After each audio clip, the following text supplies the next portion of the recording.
Hi,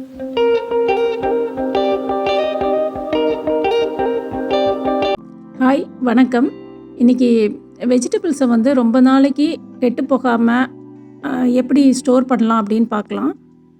ஃப்ரிட்ஜில் தான் store பண்ண போகிறேன். இப்போ தக்காளிலாம் நம்ம வந்து வீக்லி ஒன்ஸ் வாங்குகிறோம் அப்படின்னா, கொஞ்சம் எல்லாமே பழுத்த தக்காளியாக வாங்கிட்டோம் அப்படின்னா, இல்லை வீக் எண்டில் வரும்போது நமக்கு வந்து பாதி தக்காளி அழுகி போயிடும்.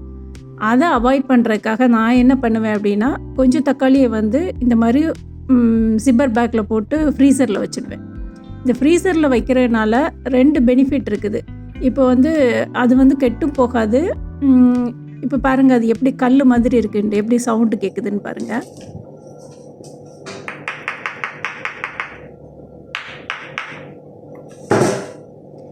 இப்போ நமக்கு எப்போ தேவையோ அப்போ எடுத்து இந்த மாதிரி 1 நிமிஷம் தண்ணியில் போட்டு எடுத்தோம் அப்படின்னா இந்த ஸ்கின்னை வந்து ஈஸியாக பீல் பண்ண முடியும். இப்போ நம்ம இதோட தக்காளியோட தோல் எடுத்துகிட்டு யூஸ் பண்ணக்கூடிய டிஷ் எதுக்காது ரெசிபி எதுவும் பண்ணும்போது இந்த தக்காளி எடுத்து யூஸ் பண்ணிங்க அப்படின்னா ரொம்ப யூஸ்ஃபுல்லாக இருக்கும். இங்கே பாருங்கள், அந்த தொளி மட்டும்தான் வரும், அதில் உள்ள சதப்பகுதி எதுவுமே இதில் வராது. அதே இது நம்ம இப்போ சிலவங்க வந்து கொதிக்கிற வெந்நீரில் போட்டு அதை எடுப்பாங்க. அப்படின்னா அதோட தக்காளியோட ஃப்ளேவர் கொஞ்சம் மாறதான் செய்யும். தக்காளியோட சில சத்துக்கள்லாம் அந்த தண்ணியில் போயிடும். இந்த மாதிரி எடுத்தீங்க அப்படின்னா இப்போ இது 1 நிமிஷத்துலேயே நம்ம வந்து இந்த ஸ்கின்னை பீல் பண்ணிடலாம். ஈஸியாகவும் வந்துடும். விரல் வச்சே எடுத்துடலாம், நகத்தை வச்சே எடுத்துடலாம். இப்போ மேலே உள்ளதை மட்டும் இங்கே பாருங்கள் எவ்வளோ நீட்டாக வந்துடுச்சுன்ட்டு. வெறும் ஸ்கின் மட்டும்தான் இருக்குது. இப்போ நீங்கள் கொதிக்கிற வெந்நீரில் போட்டிங்கன்னா நிறையா அதில் உள்ள சதப்பகுதியும் வேஸ்ட்டாக போகும். இதில் வந்து எந்த சதப்பகுதியும் வேஸ்ட்டாக வராது. மேலே உள்ள தொளி மட்டும்தான் கலண்டு வரும். இப்போ நான் இதை காட்டுறேன். இப்போ வந்து நான் உடனே கட் பண்ணோம் அப்படின்னா எப்படி இருக்குதுன்னு பாருங்கள்.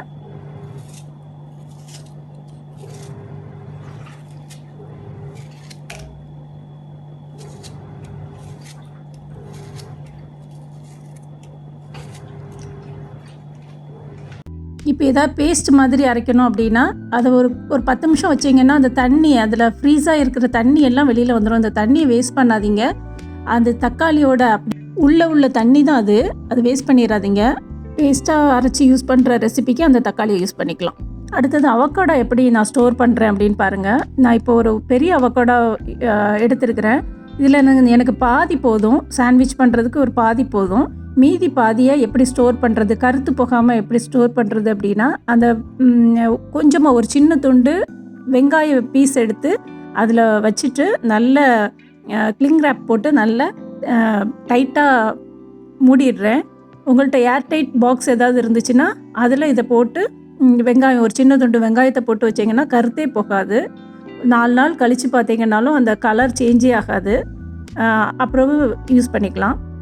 அடுத்து இது கீரை, கொத்தமல்லி தழை, ஸ்ப்ரிங் ஆனியன் இதெல்லாம் எப்படி நான் ஸ்டோர் பண்ணுறேன் அப்படிங்கிறத பாருங்கள்.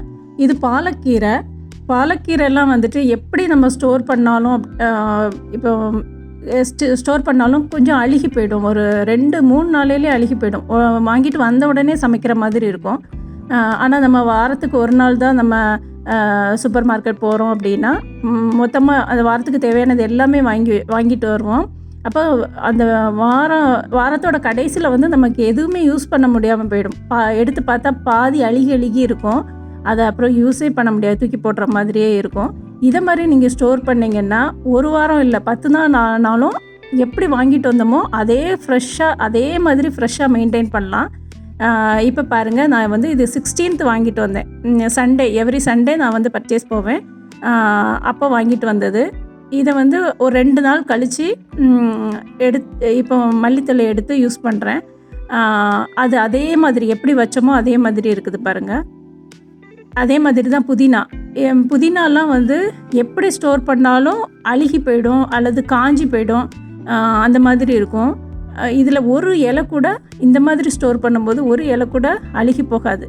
அது எப்படி அப்படின்னா, ஒரு சின்ன கப்பில் வந்து நான் ஒரு 2 டேபிள் ஸ்பூன் தான் அதில் தண்ணி ஊற்றிருக்கிறேன். ரொம்பவும் தண்ணி ஊற்றக்கூடாது. அந்த தண்டு பகுதி அந்த தண்ணியில் டச் ஆகணும், அவ்வளோதான். இது வந்து இன்றைக்கி, அதாவது 20ஆம் தேதி இன்றைக்கி நான் எடுத்துக்கிறேன். அதே ஃப்ரெஷ்னஸ் அதே மாதிரி மெயின்டைன் ஆகுது பாருங்கள், எந்த சேஞ்சஸும் இல்லை. ஒரு இலை கூட பழுத்து போகலை, காஞ்சி போகலை, அழுகி போகலை, அந்த மாதிரி இருக்கும். கடைசி வரைக்கும் நம்ம யூஸ் பண்ணலாம். இதில் வந்து நம்ம முன்னாடிலாம் வந்து நான் இது புதினாவெலாம் தனித்தனியாக பிரித்து வச்சுருப்பேன். அதெல்லாம் வந்து ஒரு 2 நாள் யூஸ் பண்ணுவோம். 4 நாள் கழித்து திருப்பி எடுக்கும்போது பாதி அழுகி போயிடுக்கும். ஒரு சைட்லேருந்தே கருத்து போயிடும், அழுகி போயிடும், அந்த ஃப்ளேவரே சேஞ்ச் ஆகிடும். இப்போல்லாம் வந்து இது மாதிரி நான் ஸ்டோர் பண்ணுறதுனால எனக்கு லாஸ்ட் வரைக்கும், அந்த ஒரு கட்டு புதினானா அந்த லாஸ்ட்டு வரைக்கும் நான் அதை யூஸ் பண்ணுறேன். எதுவுமே வேஸ்ட் ஆகாது. இப்போ பாருங்கள், இந்த பாலக்கீரையும் ஸ்ப்ரிங் ஆனியனும் உள்ள வச்சுருந்த கப்பு எப்படி இருக்குதுன்னு பாருங்கள். இந்த ஸ்ப்ரிங் ஆனியன்லாம் வந்து எத்தனையோ மெத்தடில் நான் ஸ்டோர் பண்ணி பார்த்துருக்குறேன். எப்படினாலும் எனக்கு ஒன்று அழுகி போயிடும், அல்லது மேலேருந்து பழுத்து போயிடும், காஞ்சி போயிடும், அந்த மாதிரியே இருக்கும்.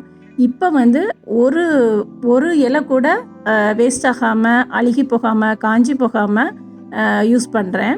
இது இந்த மெத்தட் தான். அந்த கவரில் அந்த கீழே உள்ள பார்ட்டை மட்டும் கொஞ்சம் க்ளீன் பண்ணிவிட்டு அந்த வேரோடையே இதே மாதிரி கப்பில் வந்து 2 டேபிள் ஸ்பூன் தண்ணி ஊற்றிட்டு அந்த கப்பில் அந்த வேர் பகுதி மட்டும் படுற மாதிரி வச்சுக்குவேன். மீதி எல்லாம் மேலெல்லாம் டாப்லலாம் நல்லா கவராக இருக்கணும். வாங்கிட்டு வந்த கவரை நான் எடுக்க மாட்டேன். கீழே மட்டும் அப்படியே லைட்டாக அந்த கவரை பிச்சுட்டு அந்த தண்டு பகுதி மட்டும் வெளியில் தெரிகிற மாதிரி அதை தண்ணியில் படுற மாதிரி வச்சேன் அப்படின்னா, இங்கே பாருங்கள், 4 நாள் 5ஆவது நாள் எப்படி இருக்குதுன்ட்டு கீரை அதே மாதிரி எந்த ஒரு சின்ன டேமேஜ் கூட இல்லை. இந்த பாலக்கீரையை நாளைக்கு தான் குக் பண்ண போகிறேன். திருப்பி உள்ளே வச்சிடுறேன். இதே மாதிரி நீங்கள் ஸ்டோர் பண்ணி பாருங்கள். நான் இப்படி தான் ஃப்ரிட்ஜில் வந்து டோர் சைடில் தான் நான் ஸ்டோர் பண்ணுறேன். அந்த பாட்டில்லாம் வைப்போம்ல, அந்த பிளேஸில் தான் ஸ்டோர் பண்ணுறேன். எந்த இலையுமே டேமேஜ் ஆகாமல் இருக்கும்.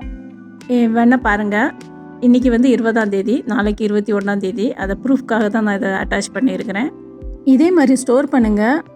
குறைஞ்சது 10 நாளைக்கு இதே ஃப்ரெஷ்னஸை மெயின்டைன் பண்ணலாம். உங்களுக்கு பிடிச்சிருந்துன்னா லைக் பண்ணுங்கள், கமெண்ட் பண்ணுங்கள். அடுத்த டிப்பு பார்க்கலாம். லெமன் எப்படி ஸ்டோர் பண்ணுவேன் அப்படின்னா, இது வந்து நான் கவரில் போட்டு ஃப்ரிட்ஜில் வச்சுருந்தது.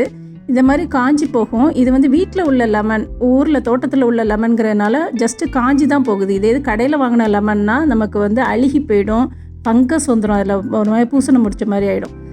இது வந்து கடையில் வாங்கியிருக்கிறேன். இதை எப்படி நான் ஸ்டோர் பண்ணுறேன் அப்படின்னா, இந்த மாதிரி ஒரு கண்டெய்னரில் தண்ணி ஊற்றி அதுக்குள்ளே போட்டு ஃப்ரிட்ஜில் ஸ்டோர் பண்ணிங்கன்னா ரொம்ப நாளைக்கு அப்படியே இருக்கும். உங்களுக்கு இந்த வீடியோ பிடிச்சிருந்ததுன்னா லைக் பண்ணுங்கள், கமெண்ட் பண்ணுங்கள், சப்ஸ்கிரைப் பண்ணுங்கள்.